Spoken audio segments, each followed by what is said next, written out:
I think we have reached the time when we can hear some statements from His Royal Highness Rwot Acana.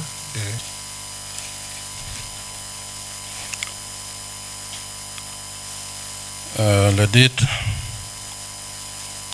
Sheikh Musa Kelly, Bishop Luom, Bishop Acholi, Padre Matiki and Waka. Ono abe wachina ni kawan luo wamero ni kit wame luo pe orueny chilep gina chiel mapere tek kiguma be ne wan luo ni ene pole weng wawinye kiri gwak dwaka na chamo tek manana ento wawinye wanyang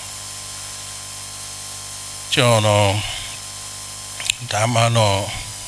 no, Dano good luck, Kit Magget Toyar Queda. Cadano Mokana Magiti and Dano, go coin Kigonyane. Yoka Jomokana Paganian. Workbana and diversity, my one wagon, ne, one young Benatia Monaca Quena, Kikaquena, Lepanga, Gimatica Quena, Giloconing. Che, Kedabet Cumano. Anno Bene. Ayobo loka kele mona choy kele mono. Chi peha bi loko kele mono. Pehan ma chel. Ana won gang. Chi abi loko kele magang. Wak wele magitie be na gu win met ke be pa lep. Acholi matie ken le melu. Mukon Amero Poyo Dano Magotamo Pichako Dulman Makiluone Luo Foundation Atamone Gian Gobero Canano Kit Pero Mawan Watie Querone Wang Machalo Luo Nechaka Ki Wat Mayam Wachako Wat Wachon Mawa A Quere Kika bere ma yamu bere ye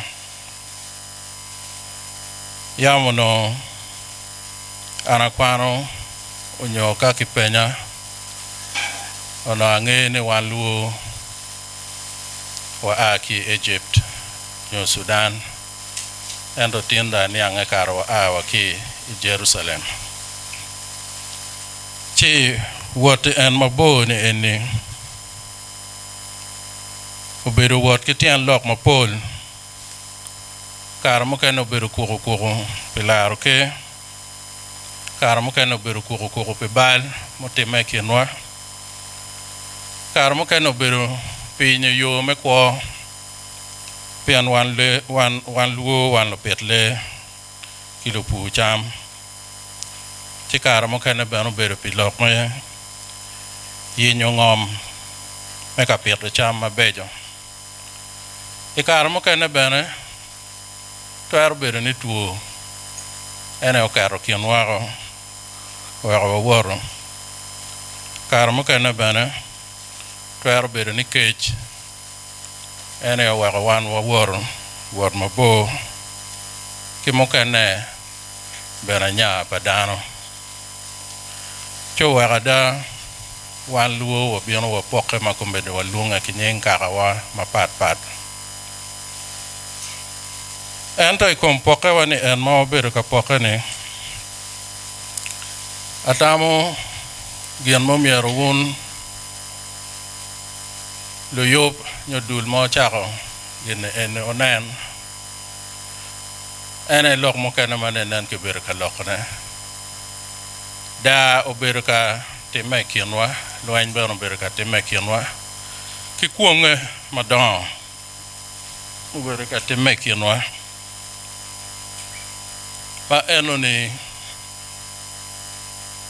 Kela itian lok ni Jemene ego ni Uwero kit me teatro kara mogo te kwara kit ma wa kupe kwere nyo kit ma wano wat kwere ki jomo kene Giko ki yo Kao na yana chale lok me poka pa Gipir kien ki Labongo dano tero kien ma pol ma parata ma pol bana kar mo kene dano dong wigi be willo pe ngeo kama wat wor dare chalma ne nan ki ter mo kene me bunyor ne chi te kwar ne ki ter ma pat ma duong cha ngene kin pa mo kene ma wono nano mo wa wono karte kwere ne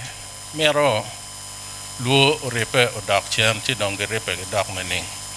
de kin jeme mo mero wono tem ene o mero ket kwet matut maniang manyoto mero ki dak ki lim da ko dojo te kwaro mayamo ber ka te mechon wa kenen kit gina ngo mano ki kuma mutime kere bete ki wajani ne na ngej to twal kar mo kene wa yoke atama ne piwan be no mero ne ngej kar ne enni piana wa ichiar ka ripo dano madongo poke guri mara malach madongi beru mera ka beru ma pat dok bene mo kene gi beru dong ita chek mo kene melogo ne egini piana dongi ti logo mo kene chiman piere tek ne wanen enno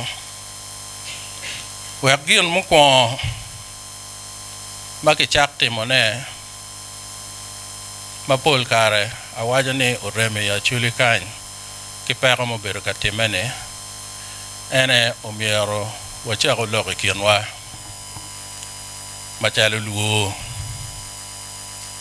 boko loki kienwa ma boko ni nyolok ma waloko ne wakwa niang matut kit gina ngo mo bedo ka time kienwa kibene wakwa no yo ango makar mo kene waromo kupe kwere wek ripe machalo luo obed yot ka waloko kienwa ma waniang ma wangene mabe pien man wawajani wan luo ento ngej na kienwa wangeyo ki nying kara keken wangeyo ki nying kabedo keken ento ngej kitwa kit jime mo kene motime kienwa wan po ngeyo chi weka wano logo kienwa